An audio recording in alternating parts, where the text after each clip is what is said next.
புரிஞ்சுக்கிறதே கஷ்டம்.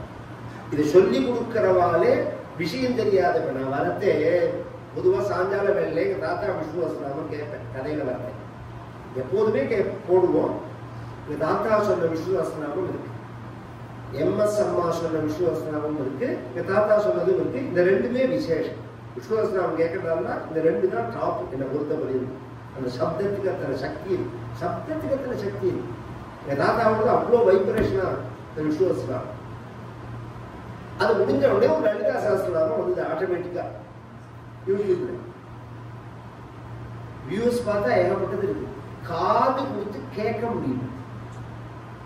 அந்த பத பிரயோகம் இருக்குதுல, ஒரு சினிமாவில் உன் பேர் என்ன அப்படின்னு கேட்ட உடனே பாரதி, கோபாலகிருஷ்ண பாரதி அப்படின்னு உடனே அவனுக்கு யாவும் வராது, நாமும் வராது. உன் பேர் மட்டும் பாரதியான்னு கேட்பான்.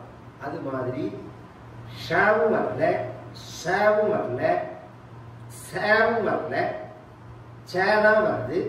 லலிதா சஹஸ்ரநாமம் முழுக்க அபத்தம். நான் என்ன சொல்றேன், அபத்தமா பாடக்கூடாதுன்னா பேஷா பாடலாம், நீ பாடிக்கலாம். ஒரு ரெக்கார்டு கொடுப்பவர்கிட்ட ஒரு ரெக்கார்டை கொடுக்கறதுக்கு முன்னாடி MS அம்மா எவ்வளவு தெரியுமா உழைப்பா. நம்ம வீழ்நாதன் மாமாவை கூப்பிட்டு அதை பதம் பதமா பிரிக்க சொல்லுவோம். ப்ரொஃபஸரா இருந்தாருந்தெல்லாம் அவரை விட்டு பதம் பதமா பிரிக்க சொல்லி, இதுக்கு எப்படி சேரும், இதை எப்படி உச்சரிக்கணும், இதுக்கு என்ன அர்த்தம், இப்படி தெரியாம இந்த இதெல்லாம் விஷ்ணுதாசனாகமோ பஜகோவிக்கோ இதெல்லாம் பாடவே இல்லை. அதை நாம தெரியாம உச்சரிக்கவே கூடாது. இன்னொருத்தருக்கு சொல்லும் போது அது கிளாஸ் ஆயிடுறது. அப்ப கரெக்டா இருந்தா தான் நாம சொல்லலாம், கரெக்டா இல்லைன்னா சொல்லக்கூடாது. அது மாதிரி நாராயணியும் ஒரு கிளாஸா தான் இருந்தது. இத சொன்னா வியாதி போகும் அப்படின்னு இன்னைக்கு உலகம் முழுக்க பிரசித்தமானது யாராலன்னா சேகாலிபுரம் அனந்தராம தீட்சிதரால். அவர் இல்லைன்னா இந்த குருவாயூரப்பனை இன்னைக்கு நாம போய் சாதாரணமா பார்க்கலாம். அவர் தான் இவ்வளவு கூட்டத்தை கலப்பி விட்டது. இல்லைன்னா சாதாரண பிள்ளையார் கோவில் மாதிரி இந்த குருவாயூரப்பன் தான். எனக்கு தெரிஞ்சு 50 வருஷம் முன்னாடி சாதாரணமா இருந்தது. பையன் கூட்டம் உண்டு, சாதாரணமா தான் இருக்கும். அதுக்கு முன்னாடி உள்ள ஒருத்தர் சொன்னார், மும்பைல ஒரு டாக்டர் சொன்னாரு, டாக்டரோட அப்பா, இப்ப இருந்தா அவருக்கு 120 வருஷம் இருக்கும். அவர் சொல்றார், 110 வருஷம் முன்னாடி எனக்கு சொந்த ஊர் குருவாயூர் தான், பிறந்த ஊர். நானும் என் தம்பியும் ஸ்கூலுக்கு போவோம். போறதே பையன் மாட்டி வாசல்ல வந்து கன்னத்துல போட்டு போவோம். மாமா ஒருத்தர் இருக்க மாட்டா, ஈ கேட்க கிடையாது. அப்படி இருந்த குருவாயூரப்பனுக்கு இன்னைக்கு உள்ள போக முடியல. உதயாஸ்தமன பூஜை கிடையாது, டேட் கிடையாது, உதயாஸ்தமன பூஜை கிடையாதுன்னா தேதி கிடையாது. இது ஆனதுக்கு காரணம் என்னன்னா எங்க தாத்தா. அவர் காலத்துல அவருக்கு ஒரு ப்ராப்ளம் வந்தது. அவர் நாராயணியத்தை பாராயணம் பண்ணா அவருக்கு எப்படி அது பரிச்சயமாச்சு, இது எப்படி ஸ்ப்ரெட் ஆனதுங்கிறதுக்காக சொல்ல வர. இது காவியமா இருந்ததா, பைங்காநாடு கணபதி சாஸ்திரின்னு ஒரு மகா ராஜு சாஸ்திரி காலத்துல இருந்தவர். அவருக்கு கேரளாவில் ஒரு சம்பந்தம் உண்டு. அங்க போறதை இந்த ஓடச்சொல்லி எடுத்துட்டு வந்தாரு. இது வியாக்கரண சுத்தமா பவித்திரமா இருக்கு அப்படிங்கிறத, இது ஒரு காவியமா கிளாஸ் மாதிரி இருக்கலாமே அப்படின்னு சொல்லி வித்வான்கள் கிட்ட பரிச்சயப்படுத்தும் போது அவரோட சகாவோ அல்லது சம்திங் சிஷ்யரோ கடலமுடி நடேஷாஷ் இந்த டீநகர்ல இருந்தா, நடேசன் தெருன்னு இன்னைக்கு மாத்திருக்காலே, அதுக்கு நடைய செய்யற தெரு இருந்தது. அதுக்கு முன்னாடி கடலமுடி நடைய செய்யற தெரு இருந்தது. இன்னும் கொஞ்ச நாள் நடத்தெருன்னு மாத்திருவாங்க. கடலமுடி அவர் தான் முதல்ல அங்க இருந்ததே. அதுக்கு முன்னாடி ஆளே கிடையாதுங்க. அவர் தான் முதல்ல அந்த தெருவுக்கு வந்ததே. அவர் இந்த காவியத்தை பார்த்துட்டு ரொம்ப நல்லா இருக்கு அப்படின்னு சொல்லிட்டு பாகவதத்துக்கு வியாக்கியானம் போடும்போது ஸ்ரீதரியத்தோட தமிழ்ல முதல்ல போட்டவர் அவர் தான். பாகவதம் இன்னைக்கு நம்ம சாதாரணமா ஸ்லோகம் அர்த்தம்னு படிச்சா போறாரு. பாகவதத்துக்குள்ள வியாக்கியானங்கள்ல முதலான வியாக்கியானம் ஸ்ரீதரியம் தான். அப்புறம் தான் மற்றதெல்லாம். ஏன்னா பாகவதத்தை புரிஞ்சுக்கிறதுக்கே ஒரு பக்தி வேணும். பக்தியா பாகவதம் ஞேயம். ராமாயணம் மாதிரி வெறும் சப்தார்த்தம் தெரிஞ்சா மட்டும் பாகவதத்தை சொல்லிட முடியாது. ராமாயணமே சொல்ல முடியாது. ராமாயணத்துக்கு ஒரு மகிமை உண்டு, இருந்தாலும் சுலபம் ராமாயணம். யார் வேணாலும் ராமாயணம் சொல்ல முடியும், யார் வேணாலும் பாகவதம் சொல்ல முடியாது. அதனாலதான் நீ பாகவதம் சொல்றதா குறைச்சல். அப்படியே சொன்னாலும் 3-4 சப்ஜெக்டை தாண்டி பேசவே மாட்டாங்க. நரசிம்ம அவதாரம் சொல்றேன்பா, கஜேந்திர மோட்சம் சொல்றேன்பா, இந்த 2 தான் எனக்கு. கிருஷ்ணாவதாரம் சொல்றேன்பா, இதை தாண்டி பின்னாடி கிட்டக்கையே போக முடியாது. அதுக்குள்ள முதல் ஸ்லோகமே அர்த்தம் சொன்னா அவ படிச்சிருக்காளா இல்லையாங்கிறதே தெரியும். ஜென்மாத்தியஸ்ய யதோன்மயாதி இதரதஸ்ச, முதல்ல அன்வயப்படுத்தினாலே அவ புத்திசாலிகள். ஜென்மாதி அஸ்ய யதா அன்வயாதி இதரதஸ்ச அர்த்தேஷு அவித்யா ஸ்வராதி தேனே பிரம்ம ஹிருதாதி ஆதி கவயே முஹ்யந்தி யத் சூரயः தேஜः வாதி மிருதாம் யதா வினிமயः யத்ரஹ த்ரிசர்கः மிருஷா அமிருஷா. ரெண்டாவது வரும் தாம்னா ஸ்வேன நிரஸ்த குஹகம் சத்யம் பரம் தீமஹி. இப்ப பதம் தான் பிரிச்சிருக்கேன், நான் அன்வயப்படுத்தல. இதுக்கு பதம் பிரிக்கிறதுன்னு பேரு. இதுவே முதல்ல புரியறது கஷ்டம். இதை லோகத்துக்கு ஈஸியா பண்ணி கொடுத்தவர் ஸ்ரீதர சுவாமிகள்னு ஒரு மகா. அப்புறம் நிறைய பேர், ஏகப்பட்ட பேர் பாகவதத்துக்கு அனுபவிச்சா பின்னாடி வகை வகையா. முதல்ல இப்ப ஒரு படம் வந்துருது சம்பாஜின்னு, யாரா பார்த்தேல? எதை பார்க்கணுமோ அதை பார்க்க மாட்டேங்கிறேன். ஒரு வீர சத்ரபதி சிவாஜியோட நான் அதை தேடி டிவியில பார்ப்பேன். ஏன்னா அந்த ஹிஸ்டரியில நமக்கு தெரியாதபடிக்கு பண்ணிட்டாங்க. சத்ரபதி சிவாஜியோட பையன் அவன், சம்பாஜின்னு பேர். சாவான்னு ஒரு அந்த படத்தோட பெயர், சம்பாஜின்னு தான் பெயர். ஔரங்கசீப்புக்கு சிம்ம சொப்பனமா இருந்தவன் சத்ரபதி சிவாஜியும் சரி சம்பாஜியும் சரி. இது விஷயம் அது வேற, அந்த ஹிஸ்டரிக்குள்ள போகல. இன்னைக்கு நாம சாம்பார்னு ஒண்ணு சாப்பிட்றோமோ அது அவன்கிட்ட வந்ததுதான்.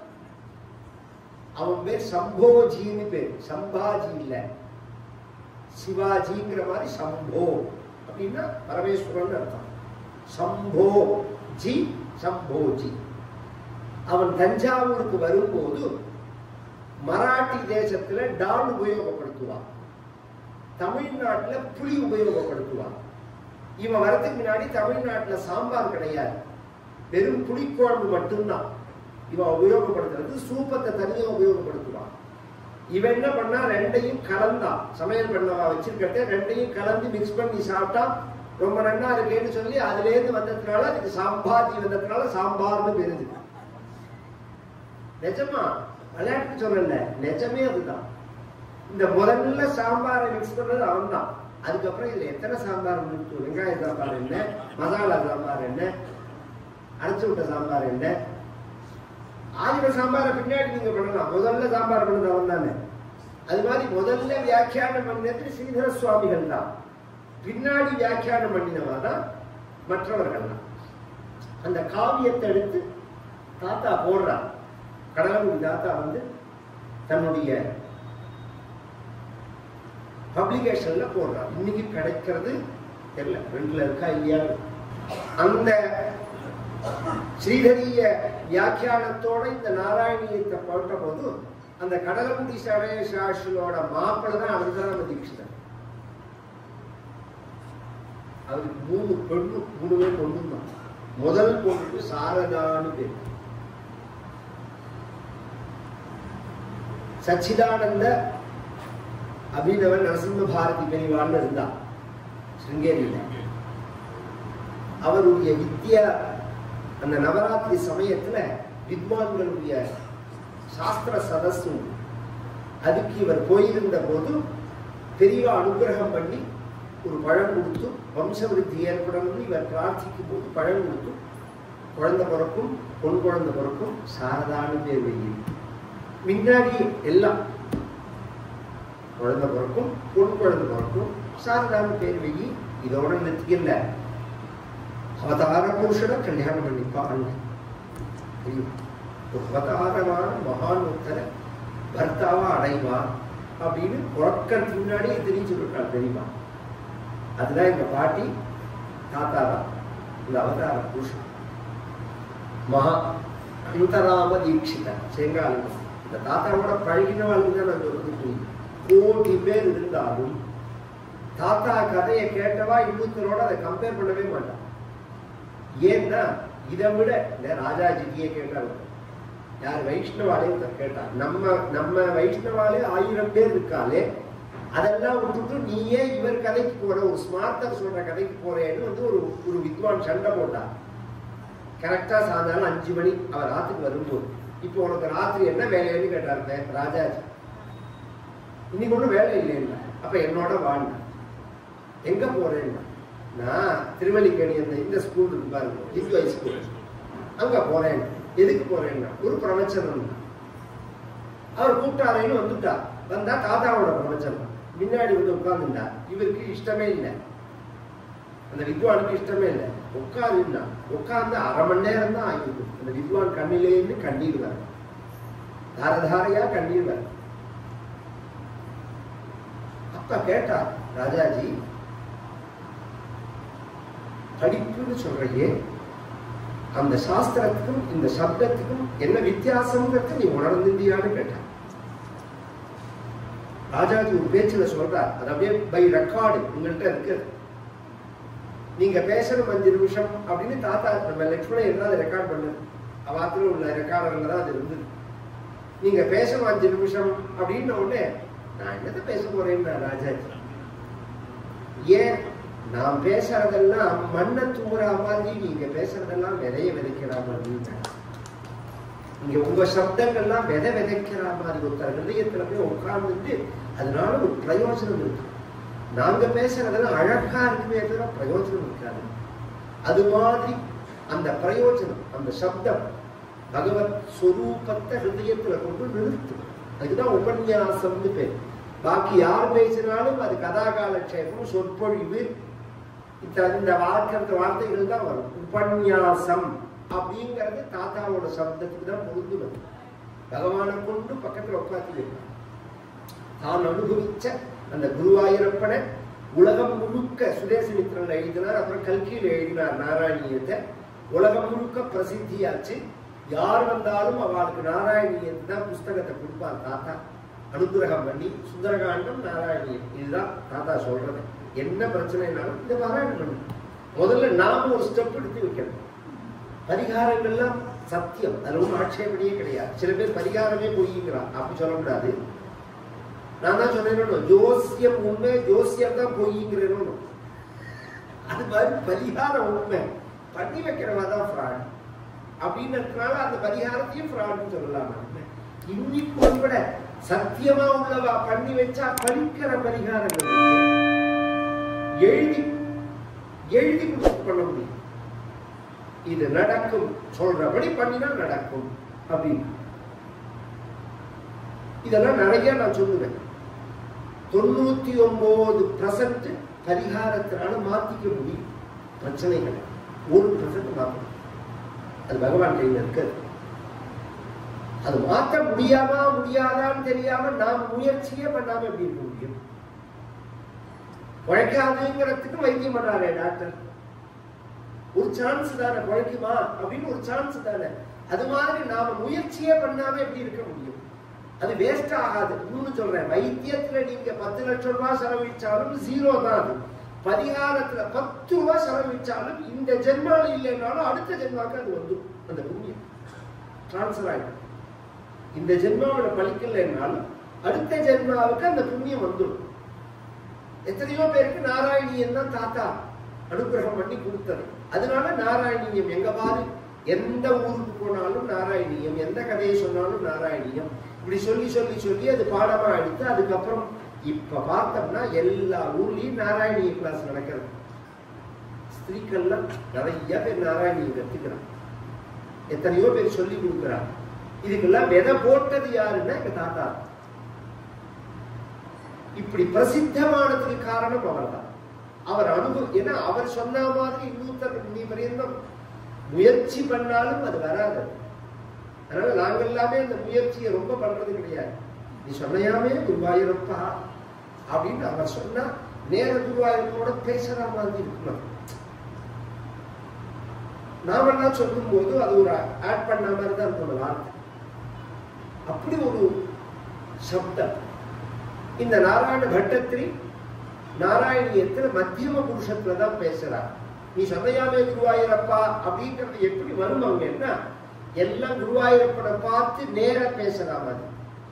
பொதுவா நான் இப்ப கதை சொல்றேன், நீங்கெல்லாம் கேட்கிறேன். கதை சொல்றது நான், கேட்கறது நீங்க, சொல்லப்படுகிறது பகவானோட கதை. இந்த நான் உலகம் முழுக்க அப்படிதான்.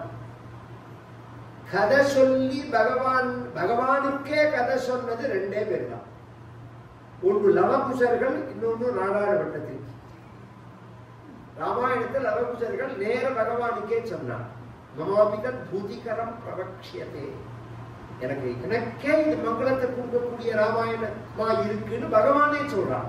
அதனாலதான் கம்பர் சொல்லும் போது வால்மீகி ராமாயணத்துக்கு ஈக்குவலா ஒரு ராமாயணத்தை சொல்லிடக்கூடாது. ஏன்னா வாங்கரும் பாதம் நான்கும் வகுத்த வால்மீகி என்பான் தீங்கவி செவிகல்லார தேவரும் பருகச் செய்தான். அந்த பகவானே கேட்கான அந்த ராமாயணத்தை, இந்த பெருமை எந்த ராமாயணத்துக்கும் கிடையாது. அது மாதிரி இந்த பட்டத்திரியோட நாராயணியத்தை குருவாயூரப்பனோட நேர பேசுற மாதிரி ஆரம்பிக்கிறார். பாகவதத்தை அனுசரிச்சுதான் ஆரம்பிக்கிறார். பாகவதத்துல பரீட்சித்துங்கிற பஞ்சபாண்டவர்களுடைய பேரன் கங்கை சாபத்தை அடைஞ்சு கங்கை கரைக்கு வந்தா சுகாச்சாரியால் பாகவதன் சொன்னார் அப்படின்னு ஆரம்பம். அந்த முன்னாடி கதையை விட்டுட்டாரு. ஏன்னா இந்த பாகவதம் பிரශ්னமே அப்படின்னா ஷட்பிரஷ்னா முடிவிக்கிருதாகா அப்படின்னு பாகவதத்துல ஒரு ஸ்பெஷல் 6 கேள்வி கேட்கிறா சௌனகாதி மகரிஷி. இந்த 6 கேள்விக்கு பதில் தான் பாகவதம். சௌனகாதி மகரிஷிகள்னு ஒரு குரூப், சூதர்னு ஒருத்தர் கதை சொல்றவர், நைமிசாரண்யம்னு ஒரு இடத்துலதான் இது நடந்தது.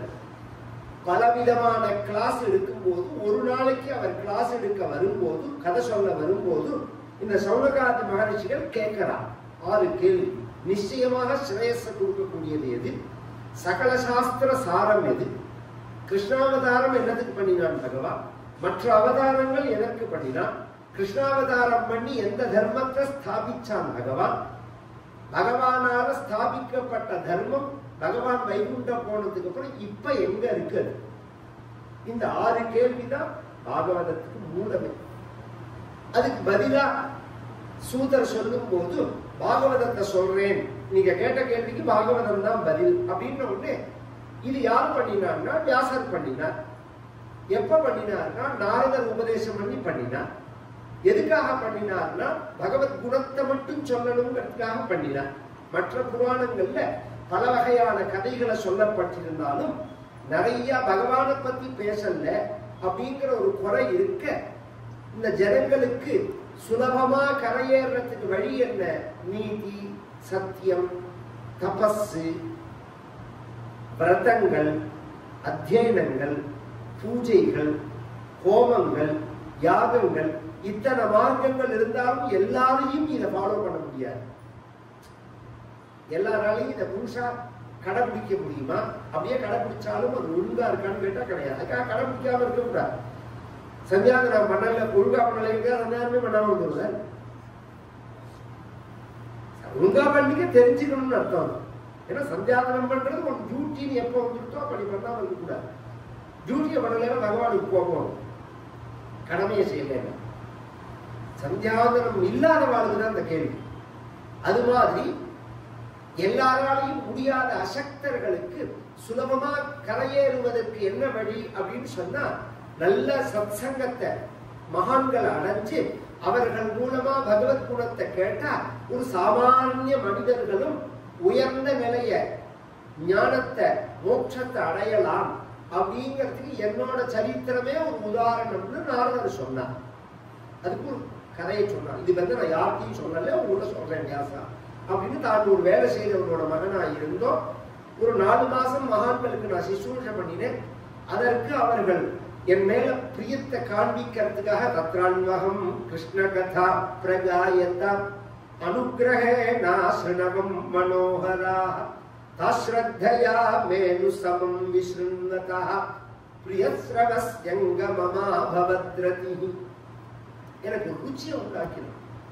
ஒருத்தருக்கு பிரியம் வந்தா, யாருக்கு பிரியம் வருதோ அவள்கிட்ட என்ன பெரிய பெருசா இருக்கோ அதை கொடுப்பான். பணக்காரனுக்கு பிரியம் வந்தா பணத்தை கொடுப்பான், படிச்சவனுக்கு பிரியம் வந்தா படிப்பை கொடுப்பான். ஒவ்வொருத்தருக்கு யார்கிட்ட என்ன இருக்கோ அதை தானே கொடுக்க முடியும். மகான்களுக்கு பிரியம் வந்தா அவன்கிட்ட இருக்கிறதா கொடுப்பா. ஞானம் இருக்கு, பக்தி இருக்கு, அதுதான் கொடுப்பா. மற்ற எல்லாம் சம்பாதிச்சுக்கலாம். அவன் கொடுக்கலனாலும் நான் சம்பாதிச்சுக்க முடியும். பணமோ பொருளோ மற்றதெல்லாம். இந்த பக்தியோ ஞானமோ மகான்கள் கொடுக்கலன்னா சம்பாதிக்க முடியாது.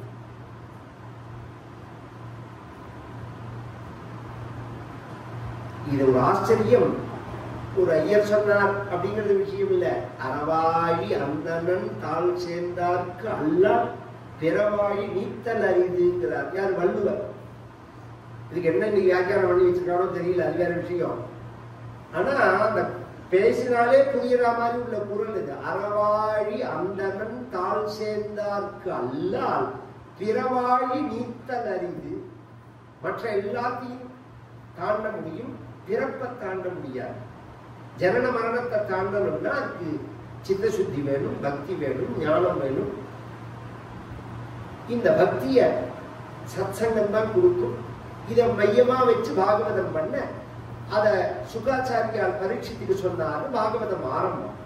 அதனால இவர் சொன்னத்திலேருந்து நேரம் ஆரம்பிச்சுட்டார். பட்டத்தில் டைரக்டா சாந்திரானந்தாவபோதாத்மகம் அனுபமிதம் காலதேசாவதிப்யா நிர்முக்தம் நித்யமுக்தம் நிகமசரசஹஸ்ரேன நிர்பாஸ்யமானம் அஸ்பஷ்டம் திருஷ்டமாத்ரே புனரு புருஷார்த்தாத்மகம் பிரம்ம தத்துவம் தத்தாவத் பாதி சாக்ஷாத் குருபவனபுரே ஹந்தபாக்யம் ஜனானா. அங்க சுகாச்சாரியால் பரீட்சித்துக்கு என்னத்தை சொல்றாருன்னா, நிர்குணமே சகுணம், பக்தியே ஞானத்தை கொடுக்கும். இந்த ரெண்டு விஷயம். உலகம் முழுவதும் உருவ வழிபாடு, உருவமற்ற வழிபாடுன்னு இருக்கு. உருவ வழிபாடு வசத்தியா, உருவமற்ற வழிபாடு வசத்தியா? இந்த மதம் உருவ வழிபாட்டை சொல்றது, இந்த மதம் உருவமற்ற வழிபாட்டை சொல்றது. இந்த சண்டையெல்லாம் மொத்தவாளுக்கு தான், நமக்கு கிடையாது.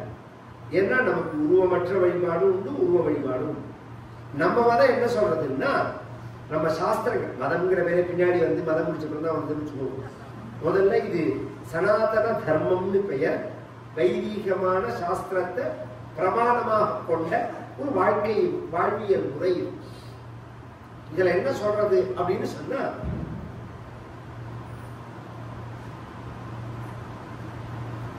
உருவ வழிபாடு இல்லாம நீ, உருவ வழிபாடு செய்யாம நீ உருவமற்ற வழிபாட்டை பின்பற்ற முடியாதுன்னு அர்த்தம். மனோநாசம் ஏற்படாம நீ எப்படி ஐகாக்கியத்தை அடைய முடியும்? மனசுங்கிறது ஒண்ணு அழிஞ்சாதான் நிற்கும், ஒரு இடத்துல நிற்க முடியும். மனசு எப்படி இருக்குன்னா, அது ஒரு பொருளா இல்லை, அது எதை நினைக்கிறதோ அந்த வடிவமா இருக்கு. கண்ணை மூடிண்டா, கண்ணு மூடி இருக்கு, காதை வேணாலும் பொத்திக்கலாம், அப்படி கண்ணை வேணாலும் மூடிக்கலாம், வாயை வேணாலும் மூடிக்கலாம். உள்ளுக்குள்ள எத்தனை விவகாரம் நடக்கிறது, எப்படி பறக்க ஒரு 2 நிமிஷம், 2 நிமிஷம் இல்லை, 20 செகண்டுக்குள்ள தலை வெடிச்சு போற மாதிரி. ஒரு செகண்ட் கண்ணதை வந்து பார்த்தா தேவையில்லைன்னு தோன்றது. ஏதோ கையில் இருக்கிற பேக்கை யாரோ புரியும் ஓடுற மாதிரி படாம கண்ணை விழிச்சு பார்த்துட்டு, இப்ப நல்லா விழிச்சு பார்த்து என்ன மண்ணாங்கட்டி அடைஞ்சோம், இப்ப என்ன பறி போச்சது அப்படின்னு யாருக்கா தோணுமா? திறந்துட முடியுமா? மூடிவிட முடியுமா? முடியவே முடியாது. எதை வேணாலும் செய்யலாம், மனசை அடக்க முடியாது. மனசை அடக்கிறது அவ்வளவு சுலபம் இல்லை. அதை எப்படி அடக்கணுங்கிறத பகவான் சொல்றான். அபியாச வைராக்கியாபியாம் தன்னிரோதா அப்படின்னு பதஞ்சலியோட யோக சூத்திரம். அதை பகவான் பகவத்கீதையில சொல்லும் போது அபியாசேனது கௌந்தேயே வைராக்கியேனச்ச கிருஹ்யதே அப்படிங்கிறார். இதெல்லாம் யோக சாஸ்திர விஷயம். பக்தி மார்க்கத்துல இது எப்படி வருதுன்னா, அது ஒரு பொருளை நினைக்கிறது தானே அதோட தன்மை. அந்த பொருளா பகவானுடைய உருவத்தை கொடுக்கணும். அந்த பொருளா பகவானுடைய உருவத்தை கொடுத்துக்கணும். கண்ணுக்கு முன்னாடி கோபாலனுக்கு முன்னாடி உட்காந்து நம்ம பெரியவாள்லாம் சொல்லி கொடுத்தது. கோவில்ல வந்து நல்லா சுத்தி எல்லாத்தையும் பார்த்துட்டு ஒரு ஓரத்துல போய் உட்கார்ந்து போன்னு சொல்றாங்க. கோவில்ல உட்கார்ந்துட்டு போகணும்னு தான் இங்க அது அப்படி முடிஞ்சு போயிடுது. அதுவும் எப்படின்னா கொடுத்த சுற்றுலா தின்னுட்டு போறதுக்கா? அதுக்காகவா அவ சொல்ல கோவில்ல தரிசனம் பண்ணிட்டு உட்கார்ந்துட்டு போகணுங்கிறாலும்? ஏன் உட்கார்ந்துட்டு போகணுங்கிறார்? இப்ப உள்ள வேணுகோபாலனை பார்த்தவே உலகத்துல எந்த வேணுகோபாலனுக்கும் இல்லாததான ஸ்பெசிபிக்கா மன்னாருடைய ராஜகோபாலனுக்கு கூட கிடைக்காத ஒரு பாக்கியம் என்ன? நித்தியம் வெண்ணெய் காப்பி. நீங்க கவனிச்சிருக்கிறாரு இல்லையா? இதுல ராஜகோபாலன் தான் வெண்ணெய்க்கு பிரசித்தமான கோபாலனே மன்னாருடைய ராஜகோபாலன் தான். அவருக்குமே இது கிடைச்சிருக்கான்னு எனக்கு தெரியல. நம்ம வேணுகோபாலனுக்கு நித்தியம் வெண்ணெய் காப்பி விதவிதமா. அதுவும் அந்த பூஜை பண்ணவா இருக்காங்க எவ்வளவு ஸ்ரத்தையா அந்த 3 பேரும் சேர்ந்து விதவிதமா கிருஷ்ணனுக்கு ஒவ்வொரு நாள் இருந்த மாதிரி ஒரு நாள் இருக்கக்கூடாதுன்னு மாத்தி மாத்தி அந்த வெண்ணெயில அலங்காரம் பண்ணி, அதனாலதானே நம்மளால அனுபவிக்க முடியாது. அப்ப அந்த ரூபத்தை ஒரு நிமிஷம் கண்ணை முடிக்கணும். 5 செகண்டா 10 செகண்டா அந்த பகவான் நமக்கு எப்படி தெரியறான்னு பார்க்கணும். அது கலைய ஆரம்பிக்கிறதே திருப்பி அந்த பகவானை பார்க்கணும், திருப்பி கண்ணை மூடணும். இது அபியாசம். அப்ப உருவ வழிபாடுங்கிறது உருவமற்ற வழிபாடுக்கு நம்மளை கொண்டு செல்லும். ஆனா உருவமற்றத்திலேருந்து தான் உருவம் வந்துருக்கு. இது வேதாந்தம். உருவத்திலேருந்து தான் உருவமற்ற நிலைக்கு போக முடியும். இதுவும் வேதாந்தம். உருவமற்றத்திலேருந்து தான் உருவம் வந்திருக்கு. இதுவும் வேதாந்தம். இதை முதல்ல சொல்லிவிட்டு அதுக்கு அடுத்தது உருவ வழிபாட்டுக்கு போகிறார். சாந்திர ஆனந்த அவபோதாத்மகம். அந்த பகவானுடைய ஸ்வரூபம் எப்படி இருக்கு அப்படின்னு சொன்னா சைதன்யத்தோட இருக்கு, ஆனந்தமா இருக்கு, ஞானமா இருக்கு, அறிவா இருக்கு, சித்தா இருக்கு, ஆனந்தமா இருக்கு. இந்த 3 பிரம்மத்தோட அடையாளம். இந்த சைதன்யமோ இந்த அறிவோ இந்த ஆனந்தமோ சரீரத்தோட அடையாளம் இல்ல, இந்திரியங்களோட அடையாளம் இல்ல, மனசோட அடையாளம் இல்ல, புத்தியோட அடையாளமும் இல்ல. மனசு பரியந்தம் இல்லைங்கிறதெல்லாம் ஈஸியா நிரூபிக்கலாம். புத்தியில இல்லைன்னு எப்படி நிரூபிக்க முடியும் அப்படின்னா ஆழ்ந்த உறக்கம்னு இருக்கு. மனசும் நாசமாற நிலை படுத்துன்றதுதான் தெரியும். காத்தால எழுதி பார்த்தா மணி 8 அப்படின்னு சொல்றோம். அதில் அந்த ஆழ்ந்த உறக்கத்துல புத்தியும் நாசமாகிறது நமக்கு. ஆனா எழுந்த உடனே நீ நேற்றுக்கு எப்ப படுத்துக்கிறத என்ன நினைச்சியோ அதை உங்ககிட்ட கொண்டு கொடுக்கறது யார்? அதுதான் இந்த கேள்வி. அது அத்தனையும் வரல உனக்கு. எப்படி வர? இது அத்தனையும் ராத்திரி யார் வாங்கி வச்சுக்கிறா அப்படின்னு பொழுது விடிஞ்ச உடனே உன்னை யார் திருப்பி கொடுக்குறான்? இது புரிஞ்சா புரியும். நான் சொல்றேன், இது புரிஞ்சா புரியும்.